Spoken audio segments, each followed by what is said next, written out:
This man is a bus driver, a husband, and a father.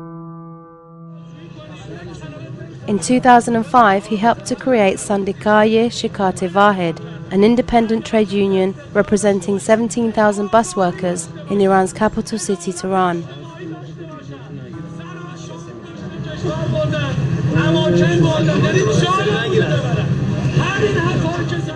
His name is Mansour Osanloo.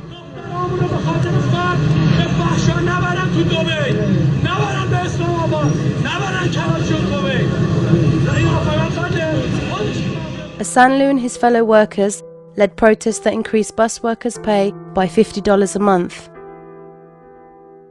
They persuaded employers to provide work clothes and got casual workers signed to 2-year contracts. They argued for $40 childcare allowances to be paid to women workers. These were not anti-government actions. Nevertheless, today, Mansour Osanloo is detained in the notorious Evin prison in a North Tehran suburb. Here, Iran's political prisoners are kept and tortured. Some have paid the ultimate price. Over the last 2 years, Osanloo has spent more time in than out of this prison.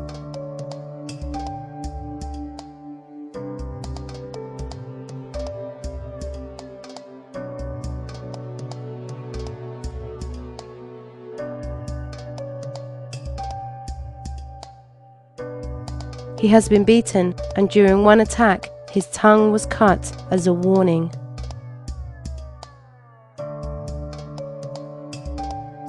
Osanloo was most recently detained on July 10th. He was abducted from one of the Vahed company buses. His wife tells the tale. We were waiting for him to come home and have dinner and were getting concerned as time passed. There was no response from his cell phone as we called it, and it was then that 1 or 2 neighbors came over and told us that Osanloo had been put in a car and taken somewhere. They said Osanloo was on a bus which had stopped for a traffic light. Suddenly, a Peugeot 206 car swerved in front of the bus. A group of people jumped out of it, boarded the bus and took Osanloo out of it. The only thing he managed to do was to shout his name to the people around him.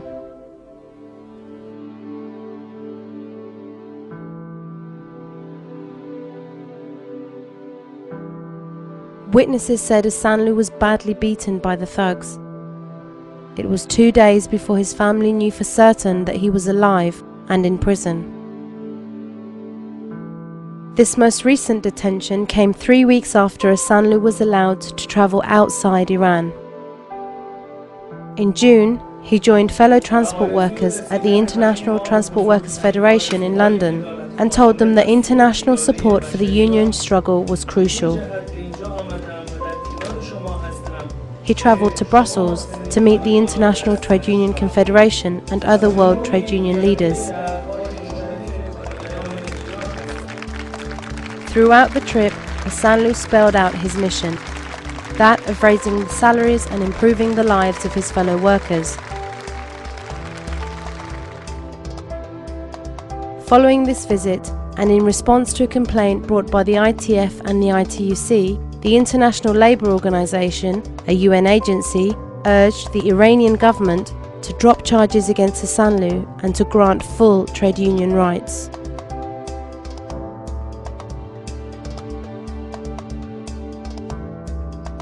Iran's people are beset by poverty. Huge numbers of workers, including bus workers, are paid less than they need to survive. Yet this is a country that has the second biggest reserves of oil after Saudi Arabia. It makes and exports cars. Iran's port of Bandar Abbas imports huge quantities of manufactured goods from Korea and Thailand. Major trading partners include Japan, Germany, France, Italy, and the UK. We are not singling out the Iranian government on this case. Rather, they are singling themselves out from the rest of the world by detaining people like Mansour Osanloo in jail. And as a member of the ILO, if they fully comply with the principles of the ILO, the government would massively improving their public relations with the rest of the world. So while Osanloo's fate waits in the balance, internationally, the eyes of the labour movement are on Iran. On August 9th, workers in 38 countries took to the streets to highlight their support for Iran's independent trade unions and to demand the freedom of Mansour Osanloo, as well as fellow trade union prisoner Mahmoud Salehi.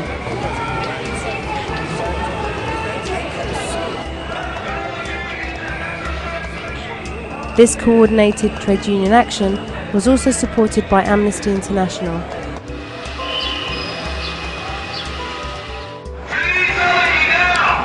In London, the ITF General Secretary presented the Iranian embassy with a petition demanding they release the trade unionists.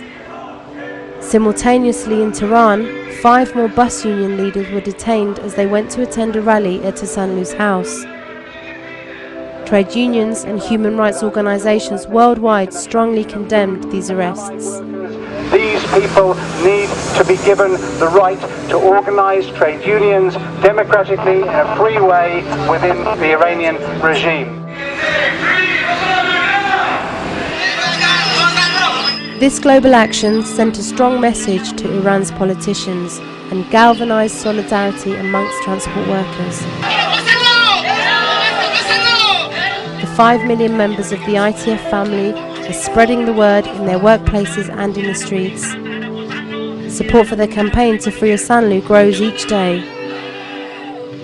My union's organizing a very big demonstration, organizing about 1,000 of members in the front of the Iran embassy. We are unionists. We are not dealing with political issues. It is vital to keep up the international pressure. The ITUC, the ITF and their members are determined that for Mansour Osanloo and Iran's trade unions, freedom will come. Thanks for your time for me and with solidarity forever.